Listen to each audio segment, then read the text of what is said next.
Okay, we're going to get started again. I just want to remind everyone that all of the speaker talks, except for Bill Burns, because he's under contract with UFO Hunters, all the talks are for sale on DVD, CD, MP3 formats. And you just fill out this form, indicate what you want. You can give it to our camera guy back there, and you can get a DVD of the conference talk, or you can buy a set of all of them. It's up to you. There was one more thing I wanted to read to you. Just a quick quote, just something to think about. This is on page 177 of my 2012 book. But this quote was made 100 years ago. Some of the most important men in the U.S. are afraid of something. They know that there is a power somewhere so organized, so subtle, so pervasive, so watchful, so complete, that they better not speak above their breath when they speak in condemnation of it. Who do you think made that quote? Woodrow Wilson.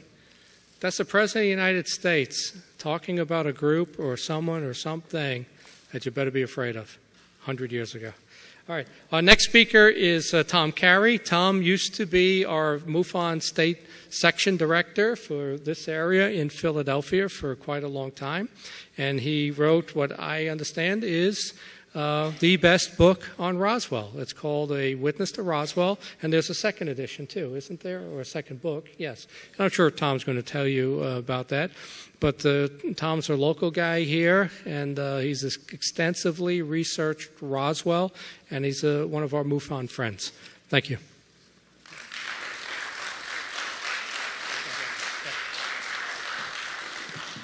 Get my watch back on, because you got a timer there.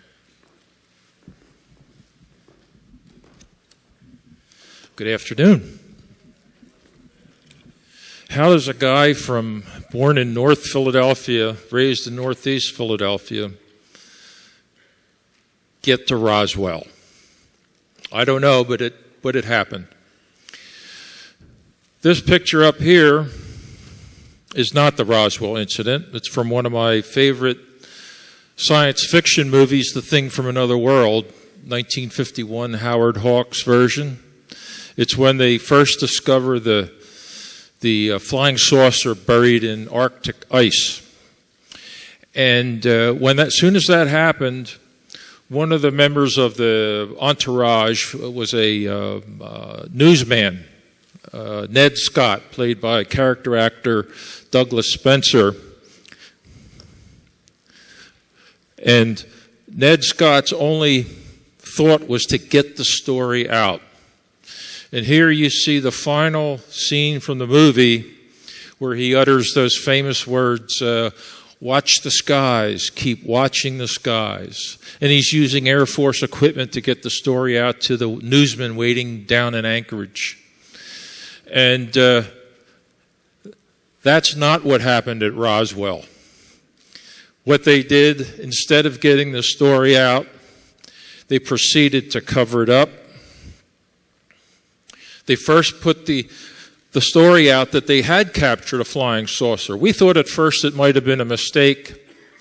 And what I'm going to do today, because I assume most of you, if not all of you, know pretty much at least the story itself, that there was a cover-up, and the story died for a long time, and then later someone came forward, and we've been working the case ever since. So what I'm going to do is give you a real quick history of the Roswell case, present to you the Air Force position and what they base their position on, and then give you our position and what our case is based upon, and then end with some of the new information that we've developed in the case within the last year.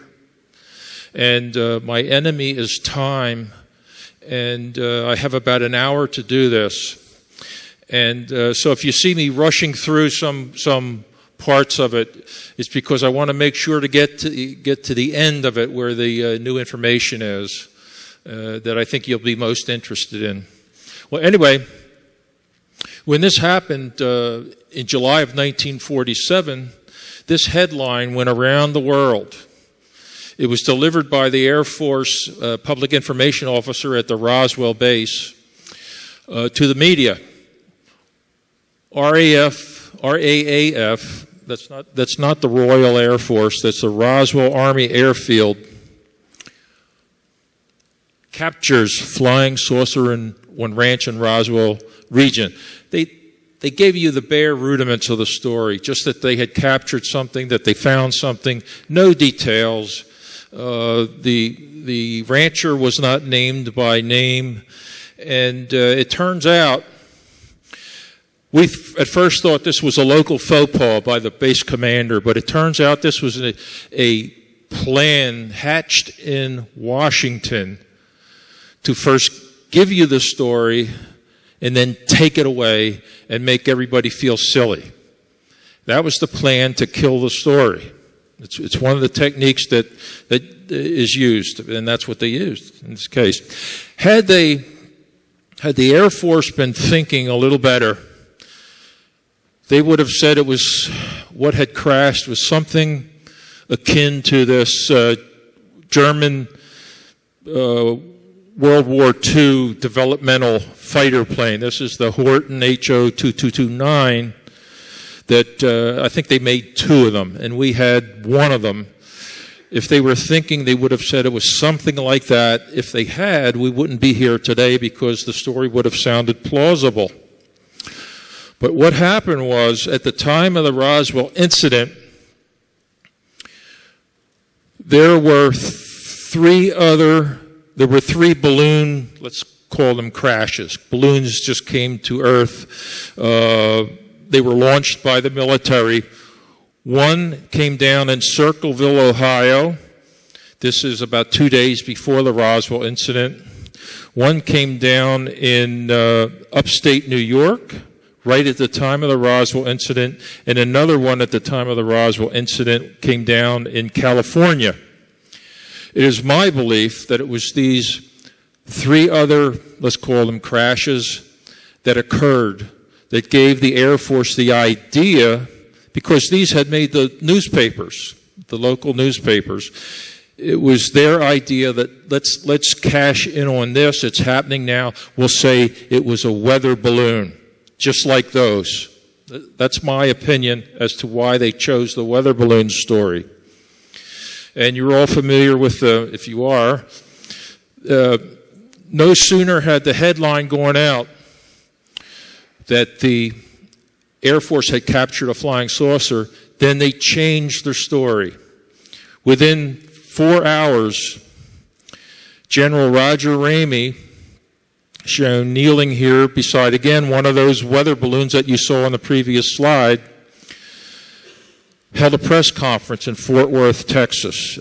Fort Worth was the home of the 8th Air Force, to which the bomb group in Roswell was attached.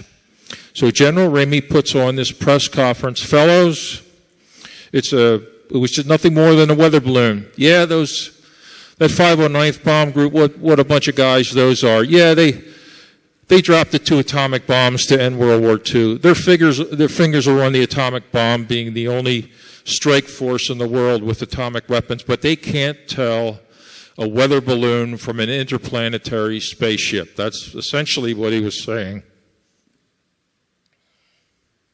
They even brought Jesse Marcel, who was the intelligence officer at Roswell, and he was the officer that was sent out to investigate the wreckage that a rancher had found near Corona, New Mexico.